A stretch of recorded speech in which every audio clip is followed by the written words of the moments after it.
Ready for the tip-off, and watch Kula, the tall captain for Sweden, good man to have in the tip-off, and gets it back to Janssen, the reclassified 1 now, used to be a 2, and he gets it back to Hjelt, and Hjelt to Kula, and on to Andres Collin, who just gets in despite the attention of Garrett Hickling for the first score. Here's the Swedish coach Benoit Labrec, Canadian himself, and his fellow countrymen now charging forward for their first goal, and it will come through Jason Crone. Watch how often he looks upfield, high up the court, just waiting for the long pass.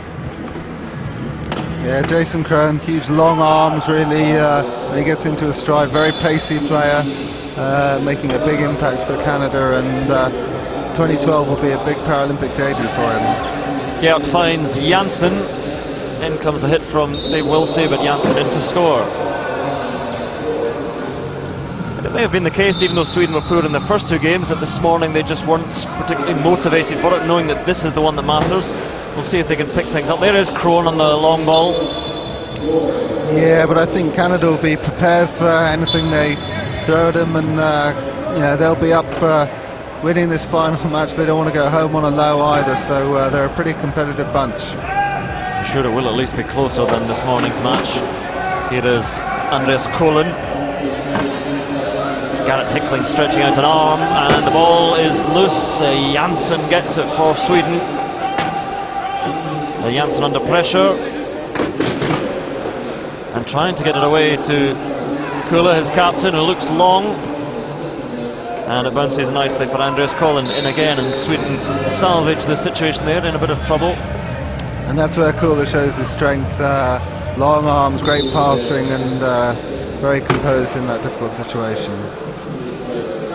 Garrett Hickling being watched by Janssen. A little shimmy to the right and then to the left, and Hickling away, blonde hair bobbing, and Janssen puts in the hit, and Garrett Hickling down, so it clatters himself on the chair of Collin on the way down.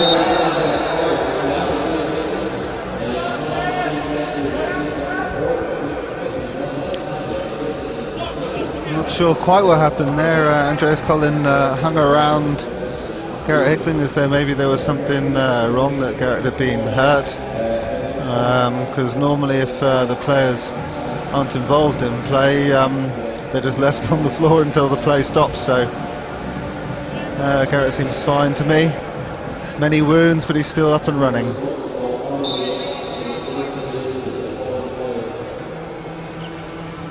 Hickling it is who re-emerges with the ball, and Sweden now back in a key defence, 3 men in the key area. That's the maximum they're allowed to have in, and Garrett Hickling just cruises round the back.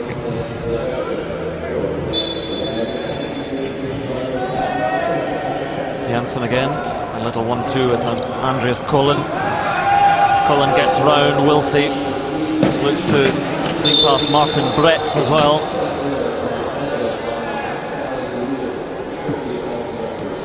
And Dave Wilsey into the bin. He always looks so innocent when he goes into the bin. He knows he's been banned. Now, on that play, just been beaten for pace and couldn't catch up. The contact was just a last-ditch effort to get something out of it. A professional foul there. Kula. Sweden 4-3. They will score. Janssen will take it in after delaying just for a moment, and Dave Wilsey comes back in.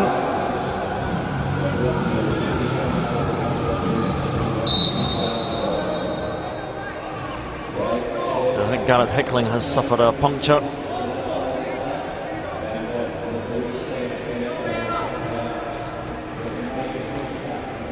Happens fairly regularly, as we were discussing earlier. They're offering a very high pressure, these tyres as well, but might have taken a bit of damage in that collision going down. Well, I don't know if it's from that can happen any time in play. I was just going to say the mechanic is Trevor Hirschfield's dad, so a little bit of a family connection there. T-Bone Hirschfield, T-Bone Senior, big T-Bone. Garrett Hickling has it, and he has plenty of attention from Kula and from Collin as well. A good covering from Hirschfield, clears the way for Hickling and gets it through to Wilsey to go over.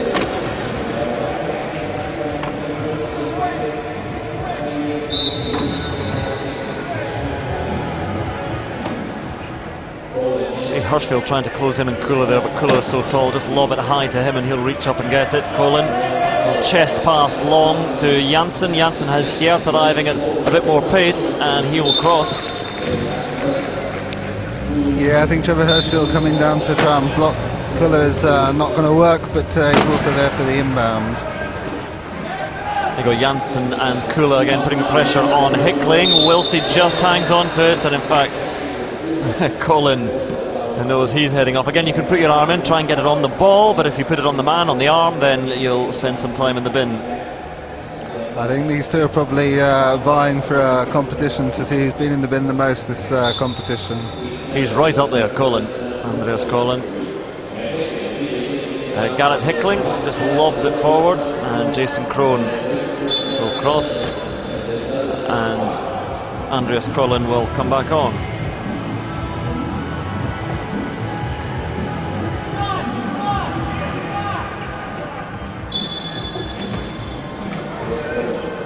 So 10 seconds Andreas Colin has here to get the ball inbound, which he does now to here. Then they have 12 seconds to get it into the opposing half. Pressure comes in, and Colin wasn't expecting that, so just bats it on. Wilsey waiting for it, but Kula falls kindly for Sweden, and the Swedish captain and Hirschfield upending himself, trying to turn tightly there. Well, I think the referee's called a spin and therefore a turnover. Didn't look deliberate to me, but contact on the back of the wheel spins the opponent out very easily. Let's have a look. Oh, it's Janssen again. Yeah, that's deliberate enough for me, actually, having a look at that. You're not allowed to do that, it's deemed dangerous, and fair play as a turnover to Canada. A wasted chance for Sweden. Can't afford these against Canada if they're to take the third place. Tied up at 5-all at the moment. We mentioned before, Janssen has a little bit of form, he's a feisty player. Changes coming now, lots of changes as we look at Janssen. And Canada bringing on Ian Chan and Mike Whitehead and Jared Funk and Patrice Simard, so 5 changes. 5 changes, 4 changes. They're not that sneaky. Whitehead hanging on to the ball at the moment, and again, Colin. Yeah, he knows the way. And those are silly fouls to make. You know, the pressure's on the 12 seconds. Mike Whitehead was in a little bit of trouble, and they've just given him a free pass, really.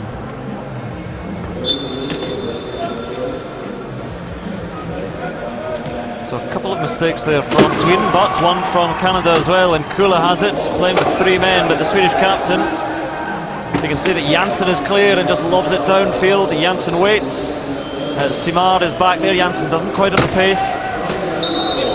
And he calls a timeout, caught the ball, but very near the sideline, and Mike Whitehead and Patrice Simard, he had to do the sensible thing and call the timeout, otherwise he's going out of bounds. Sweden getting ready to make some changes as well. We've got Mikael Wahlberg and Tobias Sandberg getting ready to come on. Sandberg there on the left, he's at 3.5, Wahlberg at 0.5.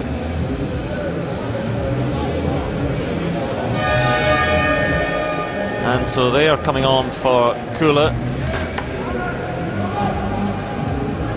and Thomas Geert. So changing a very low in Wahlberg and a high in Sandberg. Colin's still off. So yeah, Canada will be really keen to get the turnover back here. There's only 2 players for Sweden out on the court. The double-double, trying to stop any ball coming in. Oh, imperative that Sandberg really has to get himself free, but he can't, and the ball goes out. Whose ball is it? So it's gone back to Sweden, so they'll just try again. And meanwhile, Andreas Colin just asking, I wonder how much time is left in his penalty. It's a minute or until the opposition score, but it's his side is looking to score at the moment, so running down the minute. But here comes Mike Whitehead. Wahlberg gets a little bit of a lock on him. Whitehead's still going. And forward to Chan, who will score. And so after all that, it is a point to Canada, and Colin is back on.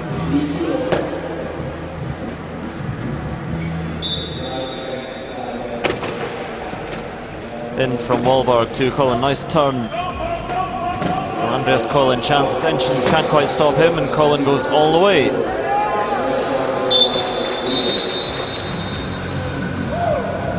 Man down as well. And Mike Whitehead. But this is a much more spirited performance from Sweden. They're level pegging, only the one turnover so far this quarter, and they'll be happy with their performance. For Sweden, it's not just about saving third place in this tournament, it's about getting a win over one of the rivals, perhaps for a bronze medal in the Paralympics, and just showing that they are still going in the right direction, because by and large this tournament has been almost a step back for the European champions. But this would be a real confidence booster to take forward into the tournament in Canada in June, and then of course on to the Paralympics. Big hit from Wahlberg and Collin on Ian Chan. Whitehead still has it though, and Patrice Simard goes in. Interesting to see Ian Chan burning Collin there, just like he'd been burnt on the previous play. A little bit of revenge there. Collin, Chan in front of him again. And there's Collin past Funk, and Wahlberg attracting the attention of Chan, leaving a bit of space free for Collin, who has to wheel pretty sharply with Simard upon him. Gets it to Sandberg. Sandberg sees a wall of Whitehead and Funk in front of him, so tries another avenue. And Sandberg now 12 seconds on the scoring clock. You've got 40 seconds in total to score. We're down to 8 for Sweden now. Pressure from Whitehead on Sandberg. 5 seconds. So 10 seconds, no dribble. They were near the shot clock violation anyway, so a good turnover for Canada. The key defence proving very effective there. So Sweden going to make changes again. Off goes Andreas Collin, on comes PJ Ullman and Thomas Hertz, and off goes Sandberg. So 3.5 and Ullman coming on for Sandberg, and like for like, and Hertz coming on for Andreas Collin, both 2.5s. An aggressive play from Ullman straight away. Chan is free, scoops that one up well. A nice turn and gives the pass, takes a thump, he's down, but Patrice Simard has it. Canada attacking with 3 with Chan still down. Whitehead trying to free himself and complaining loudly there about getting battered in the face. Yeah, well, at least it didn't get a contact foul, but it did make the referees pause and get Ian Chan back in the game. And that's very necessary, as they wouldn't have been able to do very well without Ian on their team. So a little bit of theatrics, I think. Well, I didn't quite see the contact there, actually. Well, you know, there's going to be fingertips and all that sort of stuff. We're fairly used to being hit in the face a little bit. Mike Whitehead making the most of that. Chan is back with us, and Canada still have it, looking to take a 2-point lead. 3 minutes to go in this first quarter. A reminder, 8 minutes per quarter, 2 minutes between the first and second quarter, 5 minutes at half time, and 2 minutes between third and fourth, as Whitehead bullies his way forward for the score for Canada. 2 in front.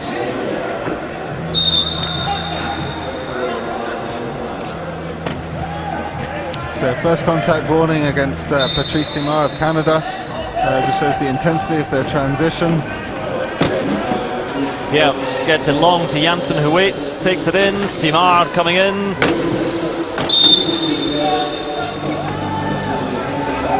Yeah, a lot more aggressive from Sweden. BJ having an impact already. Good to see from them. They seem to have woken up. Sweden get the goal within 1 again. Ian Chan, Ullman here. Working well on Chan, but Chan gets himself away from Ullman and Wahlberg, and to Whitehead.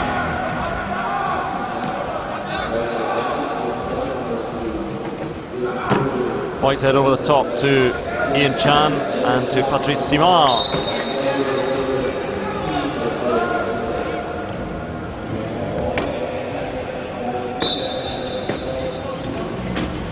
Mikael Wahlberg, man to inbound, as he always is for Sweden when he's on the field. And long it goes for PJ Ullman to run on to. Then he goes for the score, back within 1.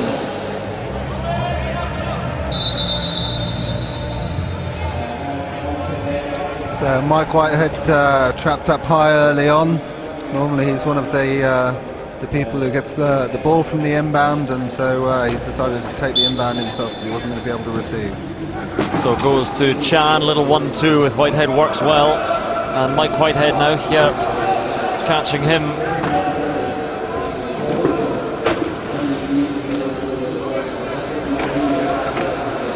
Whitehead still going. And gives a little bounce, has to do that within 10 or pass it. And Whitehead looking to go himself, offloads to Ian Chan. 12 seconds left on the scoring clock. The Canadian side counting it down just to let the side know how much time is remaining, and well, 10 seconds, no dribble. That's exactly what happened to Sweden. Not foul you normally expect of Ian Chan, such a veteran campaigner. But again, the key defense proving better than the offense.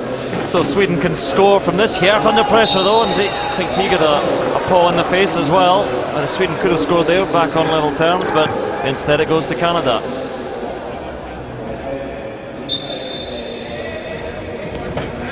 Ball just came off his own face. Yeah, he was under pressure from Mike Whitehead, and the ball just flicked him up in the face. Chan then, Ullman trying to keep him at bay, but good blocking work by Simar, and Chan will make it through himself.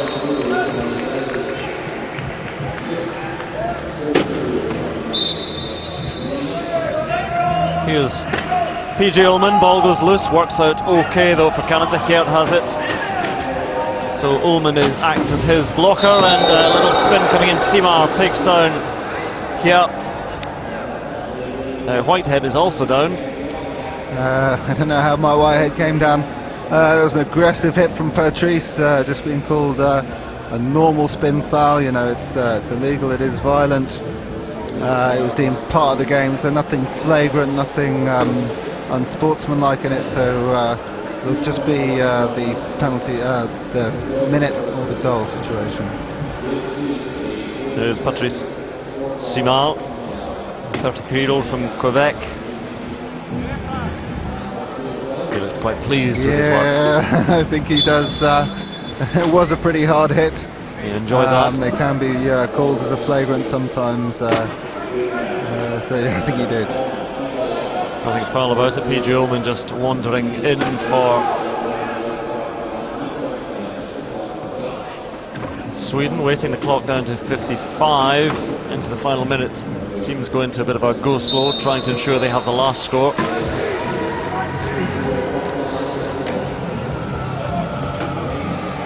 So 50 seconds essentially on the clock. It means that Canada definitely won't be able to score the last goal without giving Sweden a chance.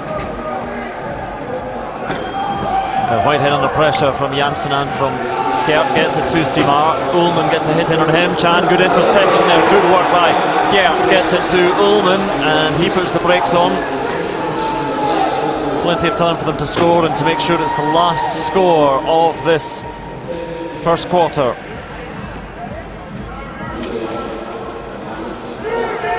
Canada sitting with 3 in the key area in defence. Chan comes back to help out now as well.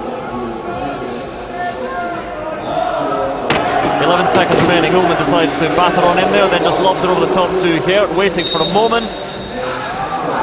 Ian Chan doing a deliberate contact to get a penalty goal because time was running out. Gives them a second or so more on the clock, 6.4 to find a way to score a goal. They can score in 6 seconds. Here they go. Whitehead heading on. 3, 2, 1. Not going to happen for Canada. So